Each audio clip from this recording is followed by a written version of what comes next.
Going to talk business now here on the programme. Yuka Roya is with us here on set. So Emmanuel Macron then, Yuka, having a pretty strong majority in Parliament is going to help him pass bills, isn't it? But what are his key economic reform plans? Because that's going to be crucial, really, as he sets off, isn't it? Right. The president has promised to improve France's economy by helping businesses, reducing unemployment, cutting public spending and narrowing the country's budget deficit.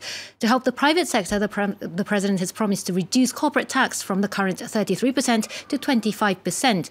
But the most pressing issue here is tackling unemployment. The latest figure shows a slight improvement, but the jobless rate in France still stands close to 10%, and youth unemployment is even higher.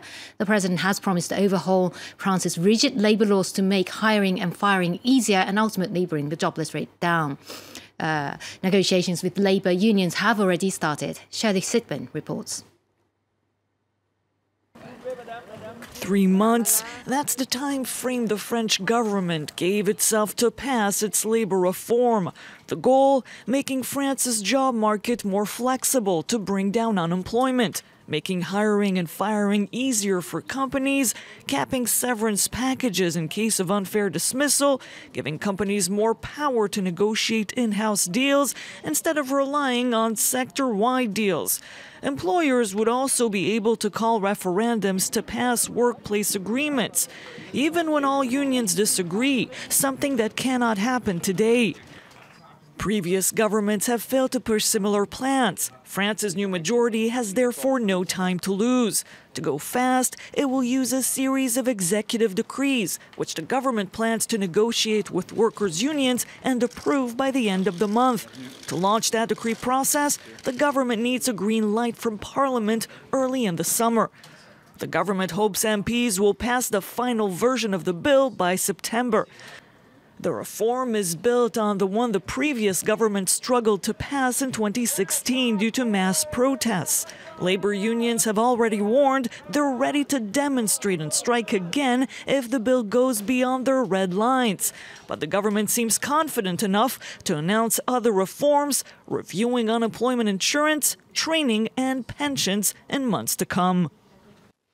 Shirley Sitbon, and another big task is to bring France's budget deficit and public spending into control. The figure's rather staggering, actually. More than 56% of France's GDP goes to public spending, which is much higher than other EU countries. As you can see, it's almost 10% more than the EU average. Macron has promised to cut the number of public servants by 120,000 by not replacing them when they retire. Though through this and other measures, he thinks he can cut spending by 60 billion euros over 5 years. France needs to bring the budget deficit down below 3% in line with EU rules, but the government has already said that it will be difficult to achieve this goal this year. What about markets then, Yuka? How are they reacting to all this? European markets got off to a strong start of the week. The CAC 40 up over 0.75% following the strong showing by Macron's République en Marche.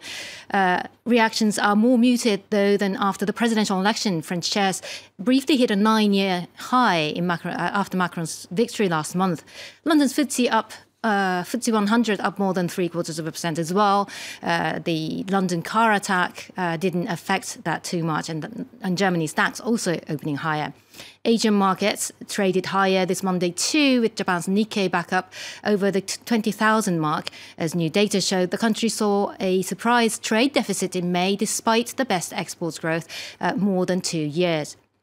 Now, as you can see, other benchmarks are also traded up. Yuka, thanks very much, Yuka Roya, looking at the business news for us here on France 24.